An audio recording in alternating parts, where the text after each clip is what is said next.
মারি কাটতে জানি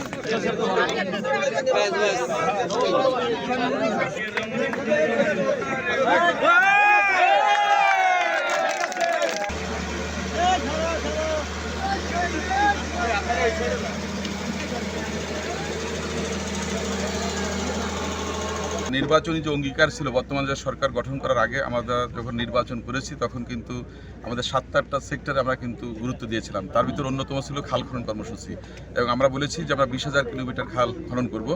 এটা একটা হিসাব কিতাব করেই কিন্তু বলা হয়েছে। সেক্ষেত্রে রেকর্ডে যত খাল আছে আমরা ইনশাল্লাহ চেষ্টা করব আস্তে আস্তে ধারাবাহিকভাবে উন্মুক্ত করার জন্য। কারণ এখানে যেহেতু অনেকেই বিভিন্নভাবে একটা অকুপাইড করে রাখছে, আমরা একটা একটা করে আমরা এটাকে চেষ্টা করব এটাকে উন্মুক্ত করার জন্য। আর এই এলাকার প্রাণ প্রকৃতি রক্ষা করতে হলে, নদীকে রক্ষা করতে হলে, বা সুন্দরবনের যে আমাদের যে জীববৈচিত্র্যগুলো রক্ষা করতে হলে এটার পানির অবাধ প্রবাহ নিশ্চিত করতে হবে আমাদেরকে।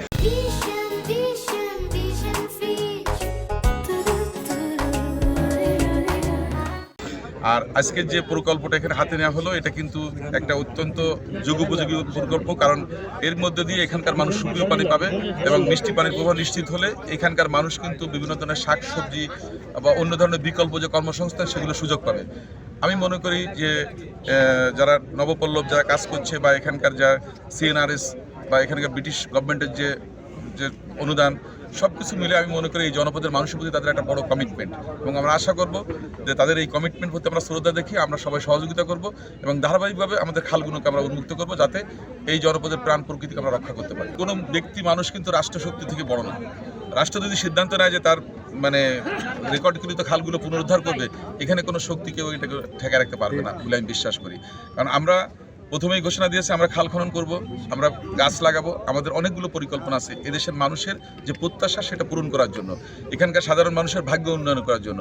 সুতরাং কিছু দুর্বৃত্তায়ন সব জায়গায় সব সমাজে ছিল, থাকবে, কিন্তু আমরা চাইবো যে ওগুলোকে আমরা অতিক্রম করে আমাদের এই যে প্রকল্পগুলো এগুলোকে বাস্তবায়ন করার জন্য, এবং যে কোনো মূল্যে আমরা খালকে পুনরুদ্ধার করবো এবং আমাদের প্রাণ প্রকৃতিকে আমরা রক্ষা করবো। এখানকার যে রেকর্ডযুক্ত খালগুলো আছে সেগুলো তথ্যপত্র নিয়ে আমরা পানি সম্পদ মন্ত্রণালয়ে দিয়ে দ্রুত আমরা এটাকে যাতে বাস্তবায়ন করা যায় সেটার জন্য আমরা কাজ করবো। তো রাঘব বোয়াল বলে কিছু নাই, এই জনপদেরই মানুষ। সুতরাং আমরা যদি উদ্যোগ নিই, তখন সরকারের যদি আন্তরিকতা থাকে, সরকারের যদি সঠিক পদক্ষেপ থাকে, তাহলে আমি মনে করি সবাই তার অবস্থান থেকে সরে আসবে এবং সহজেই আমরা খালগুলোকে অবমুক্ত করতে পারবো এবং খালগুলোকে নিয়ে আমরা খনন করা বা খালের যে প্রাকৃতিক যে প্রবাহ সেটা আমরা নিশ্চিত করতে পারবো।